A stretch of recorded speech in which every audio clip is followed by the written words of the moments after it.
Esta es la parte 3 de tejido nervioso. En la parte 2 hemos hablado sobre las neuronas, sus componentes. Se había indicado que estos están compuestos por dendritas, prolongaciones que son pequeñas, ramificadas, el cuerpo, y ahora en esta región conocido como el cuerpo y las dendritas, se produce y se inicia aquí el proceso conocido como potencial graduado. En estos puntos, en las dendritas y también el cuerpo de la neurona. Estos potenciales graduados se inician cuando llegan mensajeros. Generalmente son sustancias pequeñas como la acetilcolina, la adrenalina, en fin. Entonces llega el mensaje tanto a las dendritas, porque hay receptores por acá, o llega el mensaje a este cuerpo, que también hay acá receptores. Se inicia un potencial graduado. Después, cuando ese potencial graduado va aumentando, llega a un punto en el cual entre el axón, el cono axónico y el segmento inicial, en este punto, si ese potencial graduado llega a un umbral, se dispara después o va a avanzar el potencial de acción. Entonces el potencial de acción se desplaza en estos puntos. A lo largo del axón se desplaza el potencial de acción. Ahí empieza ese llamado potencial de acción. Así luego el mensaje va a viajar, ¿no? El mensaje en un momento dado era químico, y después se convierte en un mensaje eléctrico, ¿no? En forma de potencial graduado, y luego en este punto potencial de acción.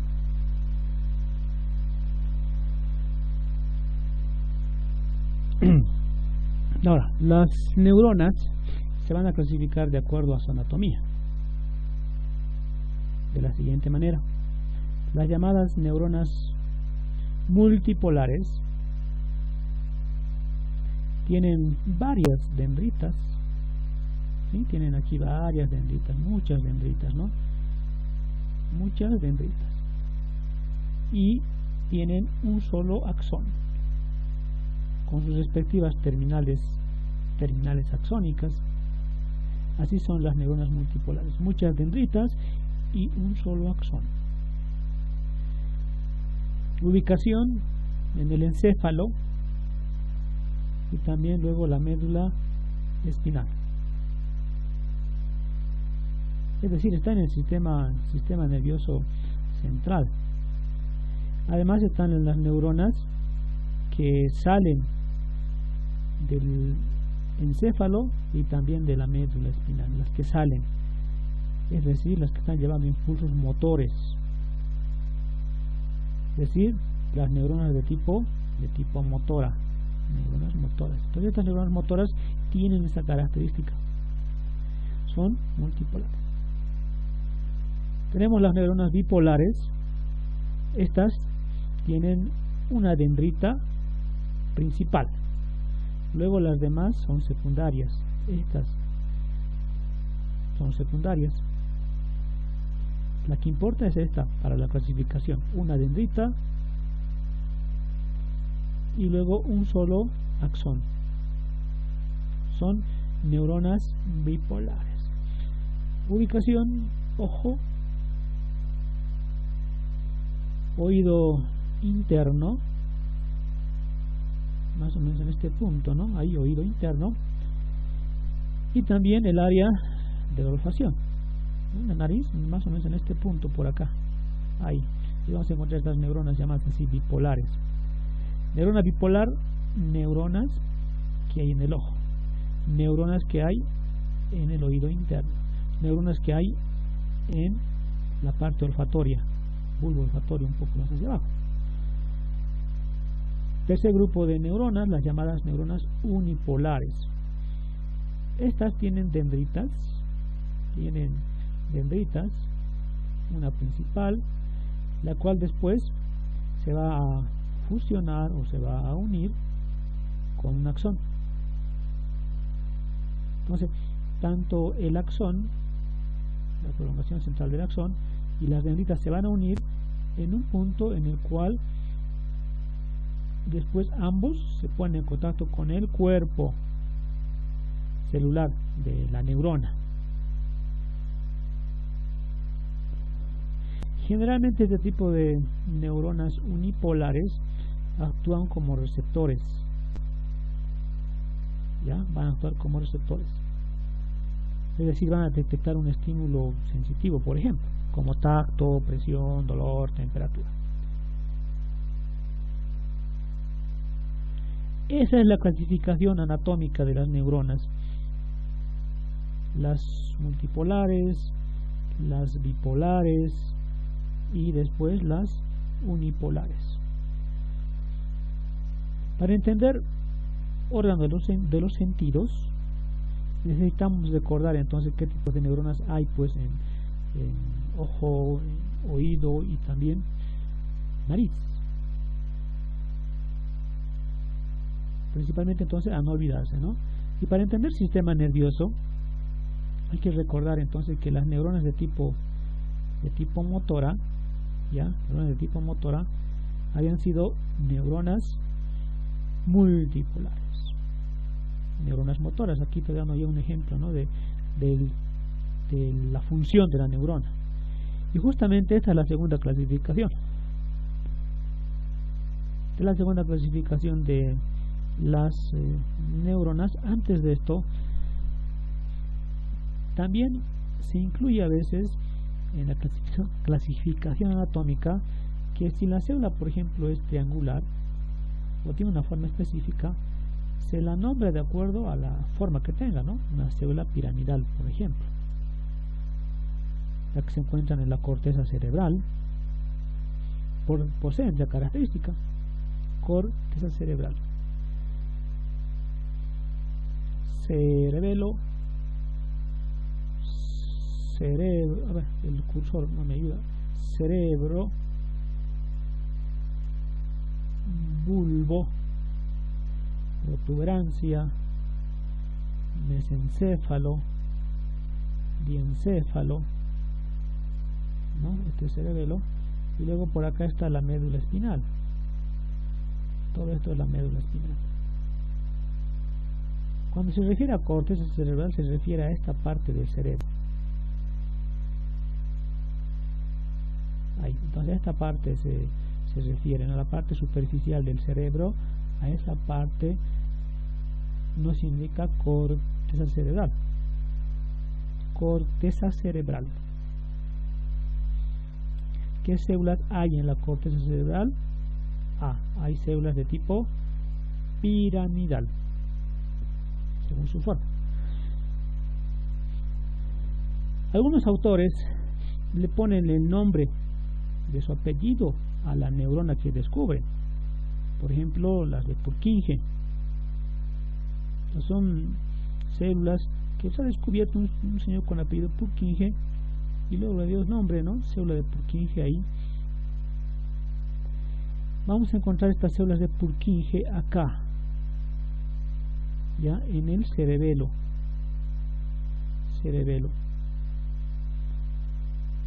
Células piramidales en la C grande, ya en el cerebro. Células de Purkinje en la C pequeñita, es decir, en el cerebelo. Ahora sí hemos acabado la clasificación anatómica.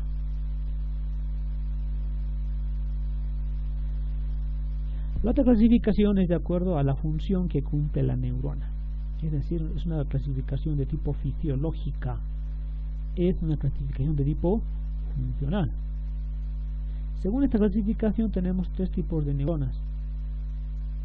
Bien, tenemos las neuronas de tipo sensitiva, las interneuronas y después las neuronas de tipo motora.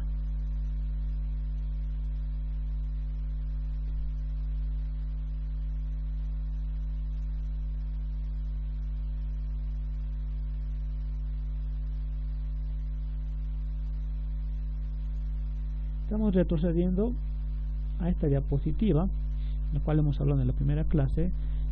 Habíamos indicado que si marcamos en azul o celeste, es una neurona de tipo, ¿de qué tipo? De tipo sensitiva. Si marcamos de color rojo, va a ser una neurona de tipo motora. Y les dije, recuerden el color de esta neurona verde. Después les diré qué tipo de neurona es, ¿no? Esta es una neurona llamada interneurona. Entonces tenemos neuronas sensitivas, neuronas de tipo motora y neuronas de tipo interneuronas. Las neuronas de tipo sensitiva y también las neuronas de tipo motora los vamos a encontrar esencialmente, primordialmente en el sistema nervioso periférico, primordialmente. Después van a ingresar hacia el cerebro, van a ingresar hacia lo que es la médula espinal, van a ingresar, ¿ya?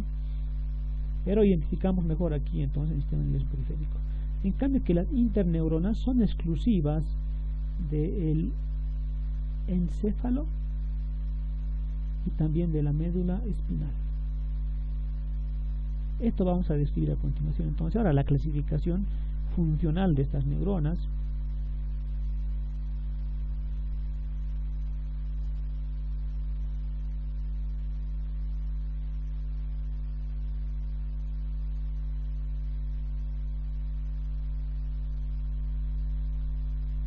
Tenemos a las neuronas de tipo sensitiva, son también llamadas neuronas aferentes, ¿ya?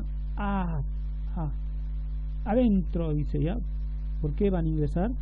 Después hasta el sistema nervioso central. Entonces en el sistema nervioso periférico es exclusivo para encontrar neuronas de tipo sensitiva. La gran mayoría son neuronas de tipo unipolar. Bien, ¿se acuerdan las unipolares cómo eran? Tenían una dendrita, tenían axón, que después se unían ambos en un cuerpo celular neuronal. Entonces, estas neuronas sensitivas son generalmente de tipo unipolar. Bueno, anotarse, marcarlo en general, dice, no dice todas, ya, en general. Contienen receptores sensitivos que en realidad son prácticamente sus dendritas. Aquí están entonces los receptores sensitivos de estas neuronas que están formando parte de sus dendritas, o a veces se suelen localizar después de los receptores. Es decir, tenemos aquí por ejemplo un receptor táctil, ahí está el receptor táctil, entonces lo podemos encontrar después del receptor a este tipo de neuronas sensitivas.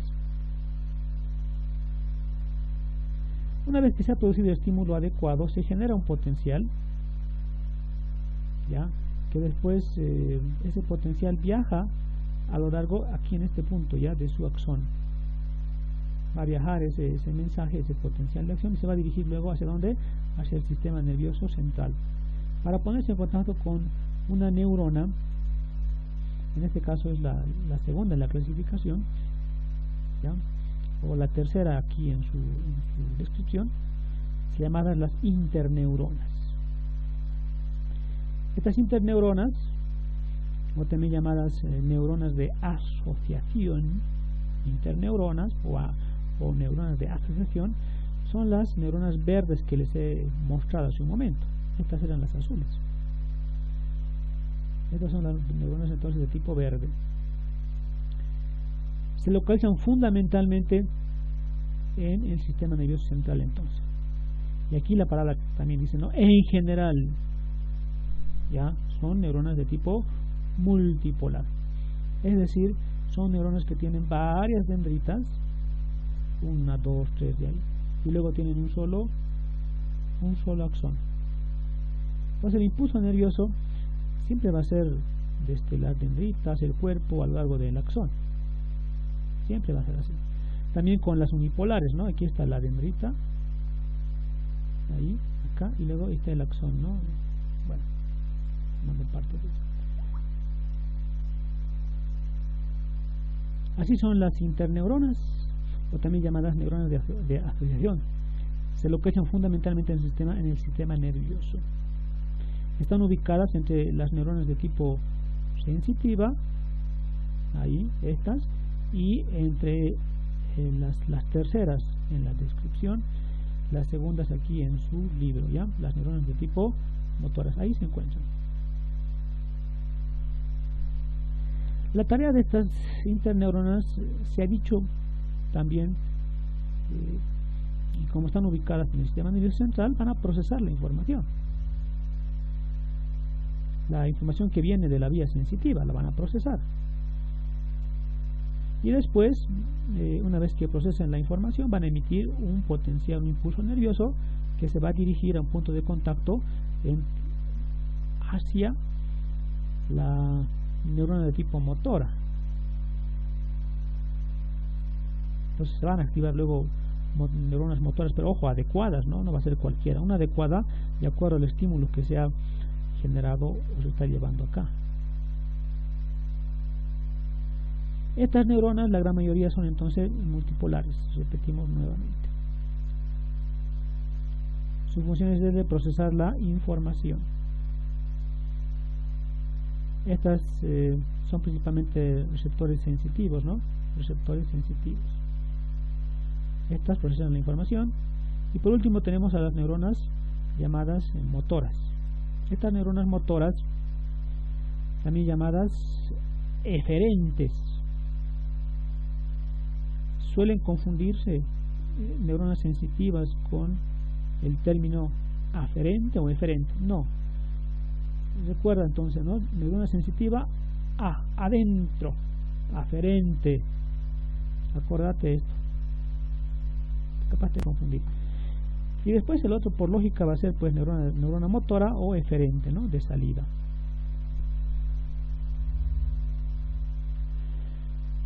Estos van a llevar la respuesta que se ha generado acá, van a llevar la respuesta a través de un impulso nervioso a través del axón, y luego esa respuesta se va a dirigir a lo que van a ser músculos, que van a ser obviamente efectores, ¿no? O puede ir a una glándula, o puede ir también a otra neurona, puede llegar a otra neurona ese impulso. Si llega a un músculo, obviamente va a haber contracción. Si llega a una glándula, pues la glándula va a producir secreción. Y si llega a una neurona, va a ser también de tipo motora, seguramente va a producirse otra sinapsis. Vamos a describir nuevamente esto en el sistema nervioso central cuando estemos llevando. Tienen dendritas, tienen varias dendritas, tienen un solo axón. ¿Qué tipo de neuronas son? Son neuronas de tipo multipolar. Y otra vez el término aquí en general. Si le dicen todas las neuronas motoras son multipolares, le colocas no. Si te dicen las neuronas motoras en general son multipolares, ahí sí vas a colocar recién bien. Recuerden que el examen que se hace en el curso propedéutico es más textual, tal y como está en el texto, en el libro. Raras veces hacen preguntas que se supone, ¿no? que son y tienen algo de relación con el enunciado. Raras veces, pero hacen esa pregunta, pero a veces esto luego lo llegan a veces a anular porque, bueno, unos entienden una cosa, otros otra cosa. Entonces, para evitar ese tipo de problemitas, generalmente las preguntas son así textuales. tal y como está en el libro.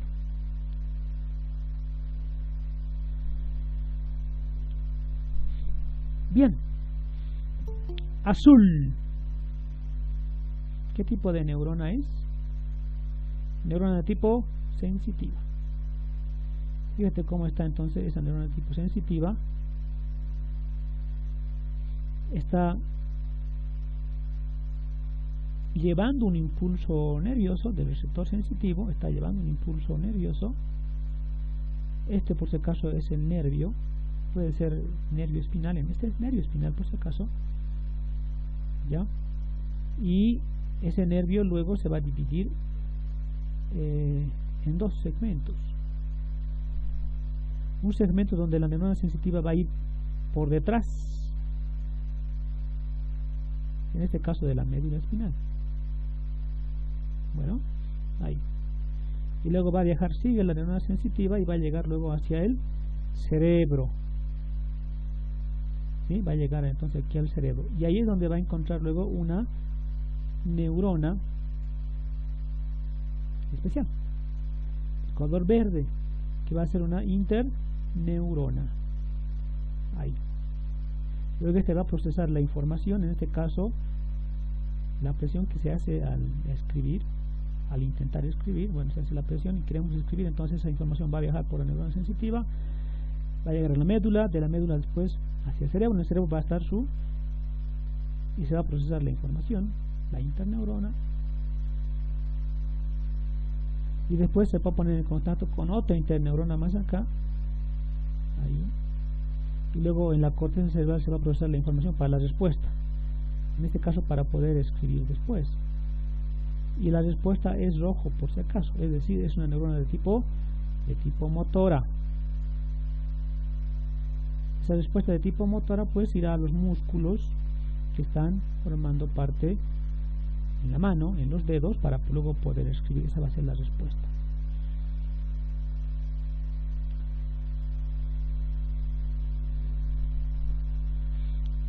Quisiera que lo marques en tu texto, en tu libro, lo siguiente: potencial de acción, potencial graduado.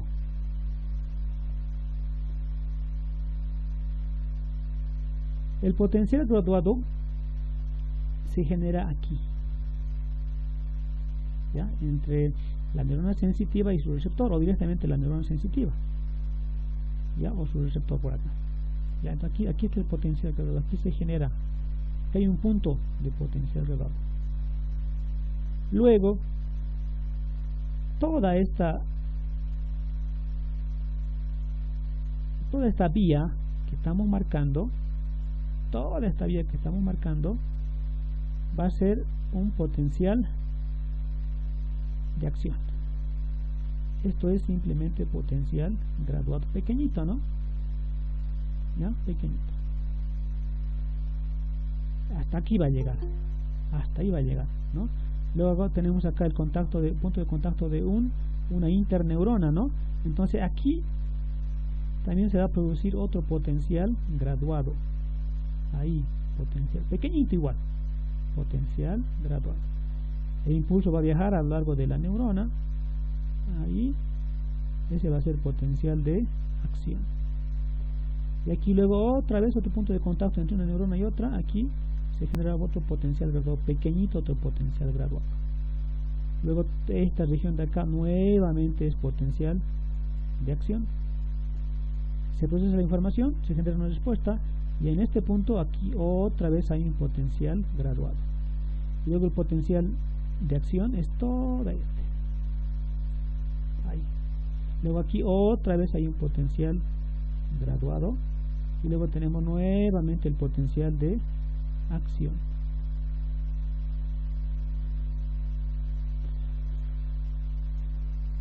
Por eso te decía, en este punto, en las dendritas, en el cuerpo de la neurona, se produce el potencial graduado. Y luego, ya en el axón, hasta la terminal axónica, se produce el potencial de acción. Entonces está acá. ¿no? Ahí todo es el potencial de acción. Por si acaso, potencial de acción y potencial graduado son impulsos eléctricos. Son impulsos eléctricos. Solamente que son impulsos eléctricos pequeños estos, el potencial graduado, y estos son impulsos eléctricos grandes, ¿no? Viajan grandes distancias.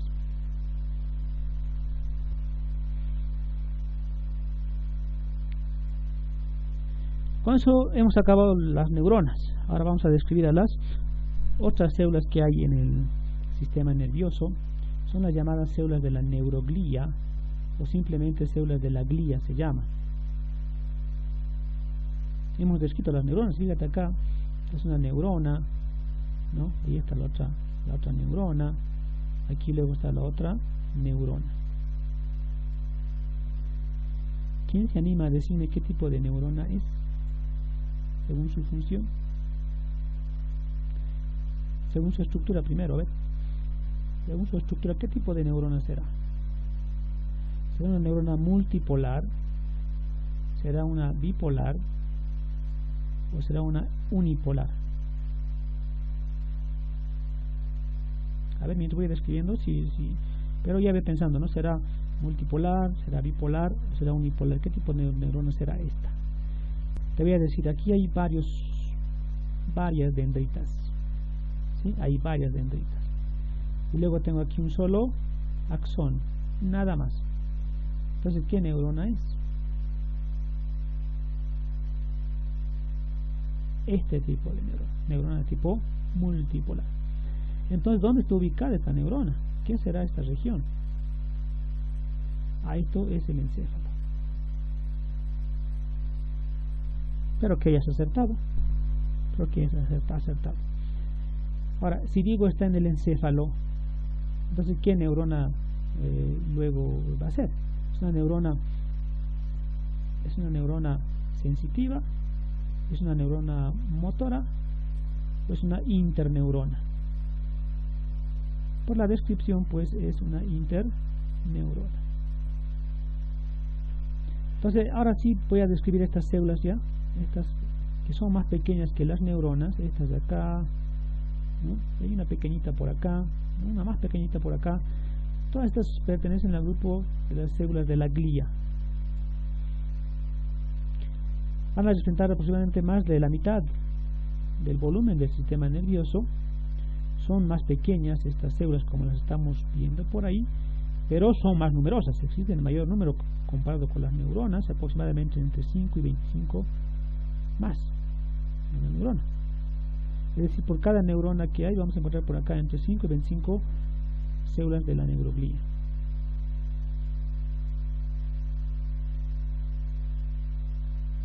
Cuando estas células se reproducen, esta por ejemplo, llamado astrocito, se reproduce y luego se reproduce otra vez y luego se reproduce otra vez y luego se reproduce otra vez, constantemente está reproduciendo.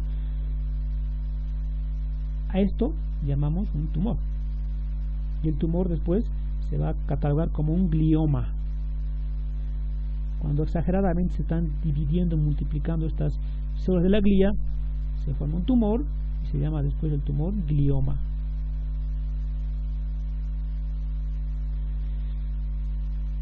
Bueno, en caso de lesión o enfermedad de la célula de la neuroglía,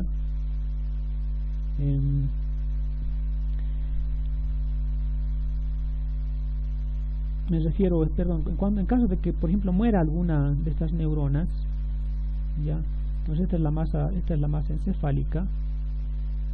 Ahí están las neuronas, están por aquí, por acá, por acá. En caso de que algunas mueran o ocurra alguna lesión o algún golpe que mate a estas neuronas,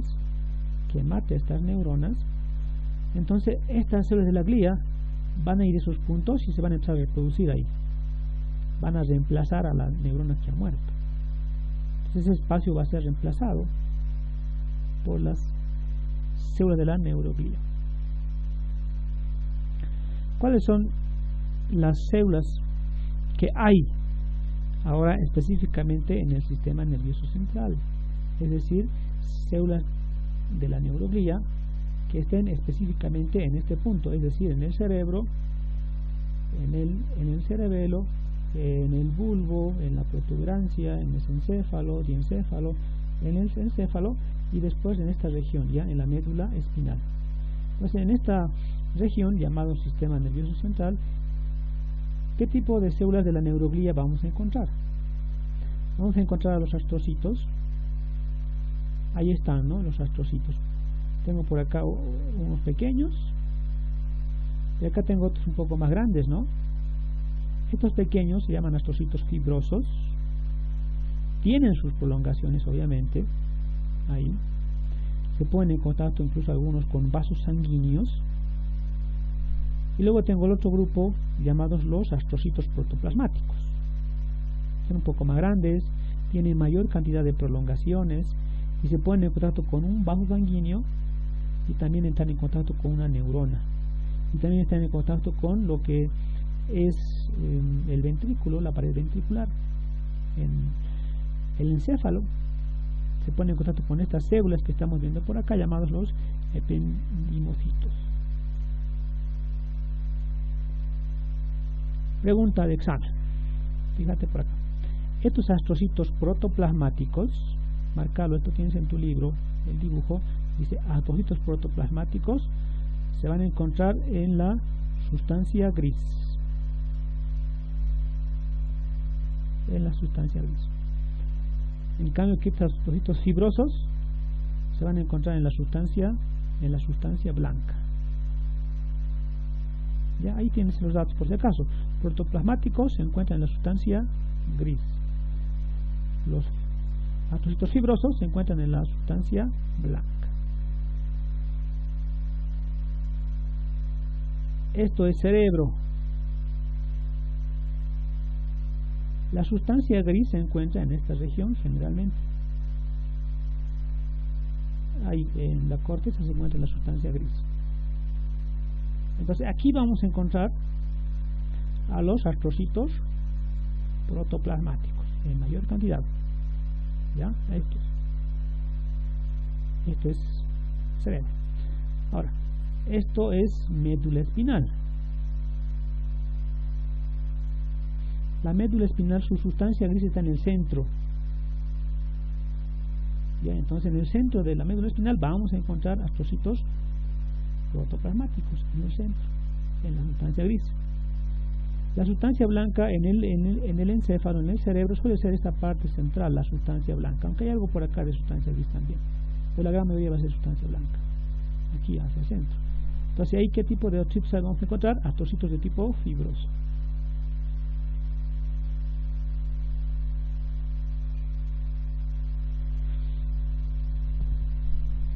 Estas son las funciones de los astrocitos.